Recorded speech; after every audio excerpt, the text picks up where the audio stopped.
just wants to always know the plan and know what's going on. But for our soul, as we learn to trust and know that this universe is supporting us and loves us, and that everything that is falling away from us is something that's no longer serving us, then we can really start to move with passion and purpose and joy, even through the things that seem like, some would call failures.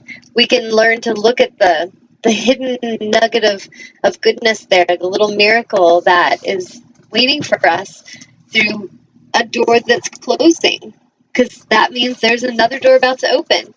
So it's important that we stay open and learn to go with the flow and really live in trust and live in faith. And again, self-love. And right now, I feel that for myself, this past week, it's been pretty heavy energy, and I've just noticed a lot of really serious situations coming to me with clients, like people really struggling, like to where people have been saying they don't know if they want to live. And I've had several clients I've helped through that kind of intense energy, and I've just felt this heaviness, and it's been really important for myself to just rest a lot and go into meditation and, take salt baths and just kind of detox my aura after working with clients, and just doing my breathing exercises, my pranayamic breathing and my yoga and things like that to keep myself in balance so that I can handle these situations as they come. So for the healers and the mothers, the parents, moms, dads out there, I encourage you to really look into activities that will cultivate greater self-love and care.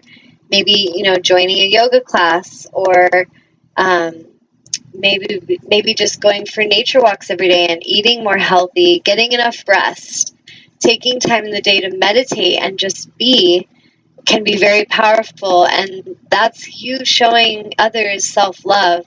A mother that's exhausted, that just keeps working and doing for others until she's totally empty, and then she's angry and she's frustrated, is just really teaching that she has no value or worth, and she's teaching her children that. So a mother that can have the balance to say, okay, I'm done for the day, I've done what I can do, you guys need to leave me alone for a little while, I'm going to go meditate, and I'm going to go rest, do my yoga, I'm going to go to a yoga class, and then I'll come back and handle life again, is really teaching her family that she's valuable and that she is loved and that she should be respected, because she's taking the time to do that for herself. So I really encourage each of you to look into your own self-nurturing and your care and see if you've been doing that well lately. And it doesn't really matter if you've done it before, but are you doing it now?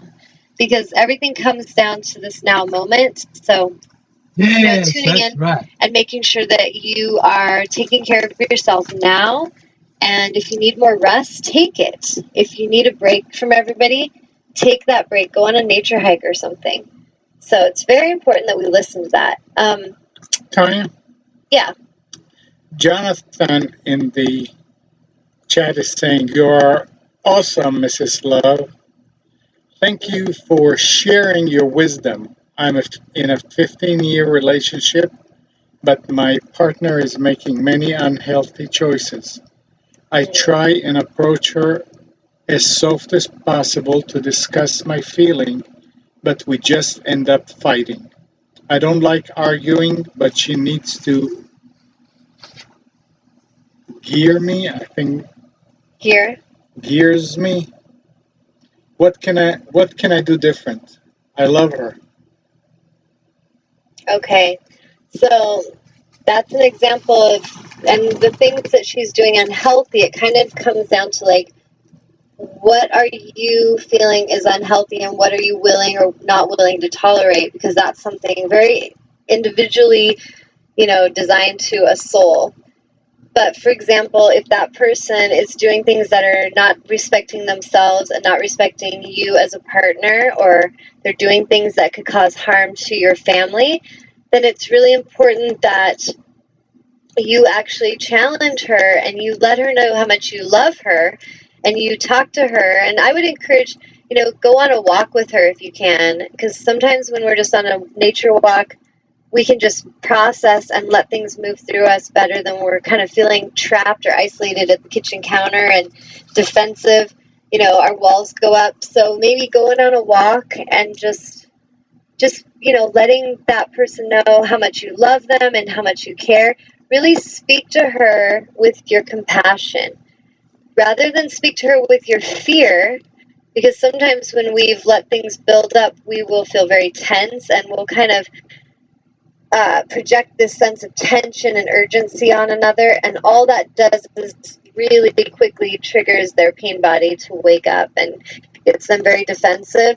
So if you can really tune into her and talk to her from your vulnerability, talk to her from your care as a husband, how much you love her, how much you care for her, and how much you want her to choose healthy choices, and then listen to her, really listen to what she's feeling and going through, and ask her what you can do to help her. And then you got to just pay attention to what she's going to show you moment by moment. She may want to work on this. She may want to get some help, or, work with a counselor, or come and see a healer like myself to get some or clearing work done to help her clear things. But you got to really tune in and listen to her of what she's willing to do. And then you need to make your choices based on what she's showing you, based on what you feel inside is healthiest for you. And I know for myself, I was in a relationship for 20 years that I was constantly encouraging my partner to, be more gentle, to be more loving, to be more respectful, to go to counseling. I mean, I was trying to get anything to happen, and it got to the point where I knew that the relationship wasn't healthy.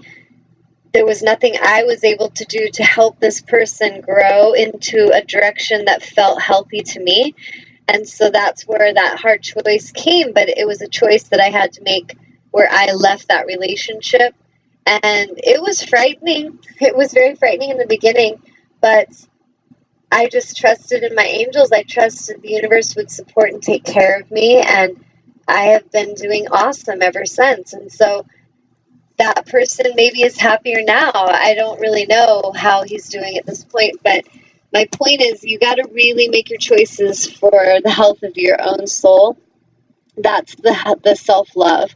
So, tuning in and seeing where she's at, if she's willing to work with you, if she's willing to heal and to grow with you, awesome. Then you guys can get right on the path together, and you can start moving forward.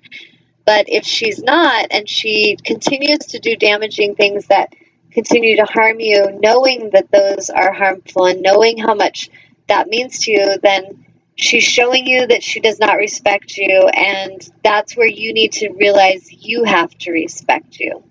So that would be my advice for that, is just to tune into her and see where she's coming from, and if she's willing to do the work, because it really comes down to that. I can't tell, I have so many people I meet and clients that come to me, and I'll help them when they're ready. I love helping. That is my passion, because I can see so much amazing shifting in a soul after I've worked with them in soul coaching or in clearings. But if the soul's struggling and I say, if you would like a clearing, and I have sometimes, especially with family, I'll say, if you'd like a clearing, I'd be more than willing to help you. I can just sense the suffering and I would love to help you. And sometimes they come, but often they don't. And it's because they don't want to heal. They're not ready to heal. They, in a way, like the darkness. They really like the suffering. And if they didn't, then they would choose the health. So we have to really be mindful that we're not trying to save people and make them change for us, because if they're not willing to, then that's something we need to see the truth. We need to open our eyes and really acknowledge what's being shown, and then work on our own self and love ourselves and grow and move forward. So I hope that helps you, Jonathan. And thank you so much for tuning in. Is there any other questions, Amnon? No, ma'am. Okay. All right. Well, I'm going to read. I drew a couple cards for you guys today, my divine guidance cards. I thought these were kind of cool, because the main thing I feel, I'm very playful, but I feel like our main reason for being on this planet is to shine. Like, we are here to shine and to show the world our authentic selves and to really take up space and to claim that space and to be ourselves 100%. And just, if you're a singer, you're singing, and if you're a dancer, you're dancing, if you're an artist, you're painting, if you're a healer, you're healing, and you're inspiring others. And so it's really important that we feel, what is our passion, what's our purpose. That's going to help keep us in a direction that really motivates us and keeps us happy. Because if we don't feel like we're really honoring that inner calling of our soul, that's when we start feeling heavy and lethargic and depressed, because we're doubting ourselves, we're doubting our capabilities, and we are so magnificent and beautiful of creatures. We have so much infinite possibilities of what we can create and become. So it's really fun if we can just get into this space of becoming, get into this space of enjoying that process of becoming, rather than being attached to what we've been or who we are identifying ourselves as now. Just play and grow and become. Really enjoy that feeling.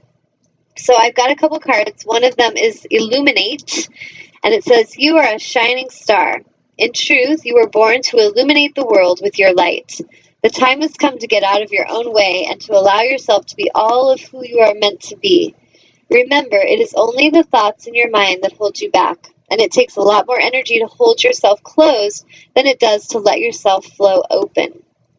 This card is asking you to allow yourself to take up space, to open yourself up, and to illuminate this world with your light.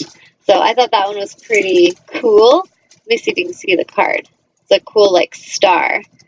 So that's one of them, and I drew another one. These are for anyone listening. I need to drink water first, though. Okay. And then this one is called Empowerment. This card shows a gentle yet powerful opening and energy flow of the third chakra, the solar plexus, your power center. Through your own willingness to stand tall and be all of who and what you are meant to be, you naturally vibrate a dynamic energy that has a positive and empowering effect on others. Through your own acts of love and self-kindness and self-care, you have given yourself permission to shine a gentle and loving strength. This is exactly what the world needs right now. You are giving the gift of self-empowerment to everyone you meet. So those are the cards I drew. Wonderful, and I wonderful, feel wonderful. that is exactly how I live my life. I feel like every day I wake up saying thank you for this day. Thank you for another chance to serve and assist and to play and to celebrate this gift of life. And I really love to have that opportunity to ignite passion in others and to illuminate my light in such a way that helps encourage them to shine, encourage them to look for the good. So it's really important that as we're on the self-love shift and we're working on our healing, that we are gentle with ourselves, that we are playful, and that we do our work, but look at it as play. Don't look at your growing as this hard, tedious thing. And even watch what you say. I challenge clients all the time. I'll hear them talk, "Oh, it's so hard, and this is so hard, and this is such a challenge." And we have to really watch what we're saying, because our verbal expression is the first step of our creation. So we're thinking, we're speaking, then we're taking action, we're becoming. So if I'm saying something's hard all the time, then the universe has to show me it in that way. It's like, okay, she thinks everything's hard, so let's make sure it's very difficult for her because she needs it to be hard. And so if I start to change that script to everything in my life flows with ease and grace, everything is just magical and mysterious, and all that I need is given to me, and everything is working out for me in magical ways. If I start to affirm in that way, then life brings me experiences like that. And that's exactly how I live my life. Is I will say these things, and anyone that follows me on Facebook knows that I'm always very positively focused, and I'm always looking for the bigger energy that I can draw into the third dimension. So one of the things that might help you, if you all can see the simple part of laws of attraction, is that everything that you're desiring is not in your reality yet. So we need to stop being so connected to our reality. We have to stop being so attached to this thing